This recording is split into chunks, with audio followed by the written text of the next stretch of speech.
નમસ્કાર, હું છું ખુશ્બુ વ્યાસ અને તમે જોઈ રહ્યા છો આજની વાત. એક સાથે 134 વાહનોની ટક્કર થઈ ગઈ હોય એવું ક્યારે સાંભળ્યું છે તમે? એક સાથે 134 વાહનોની ટક્કર થઈ જ કેવી રીતે શકે? આ વાત માન્યમાં ના આવે તેવી તો છે જ, પરંતુ આવું ખરેખર બની ગયું છે.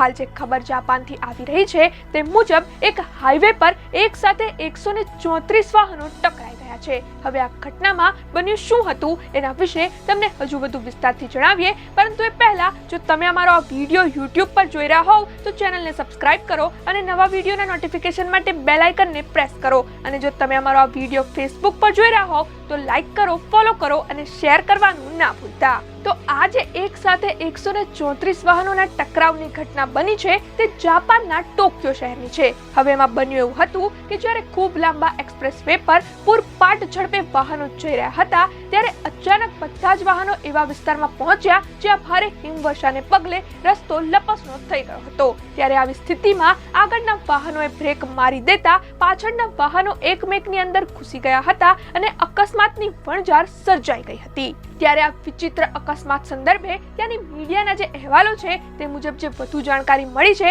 એ તમને જણાવીએ તો આ અકસ્માતમાં એક વ્યક્તિનું મૃત્યુ થઈ ગયું છે, જ્યારે બીજા 200 જણાને નાની મોટી ઈજાઓ પહોંચી છે. ત્યારે હાલ તો આ અકસ્માતમાં ઘાયલ થયેલા તમામ લોકો હોસ્પિટલમાં સારવાર હેઠળ છે. તો વળી આજે અકસ્માત સર્જાયો હતો તેનું કારણ જણાવતા ત્યાંની સરકારે એમ કહ્યું છે કે હાઈવે પર ઠંડીના કારણે વિઝિબિલિટી ઘટી જતા વાહનોની સ્પીડ લિમિટ ઘટાડી દેવાઈ હતી. જોકે તેમ છતાં પણ રસ્તા પર હિમવર્ષા થઈ હોવાના કારણે રસ્તો લપસણો બન્યો હતો, જેના કારણથી વાહનો એકબીજાની સાથે અથડાઈ ગયા હતા.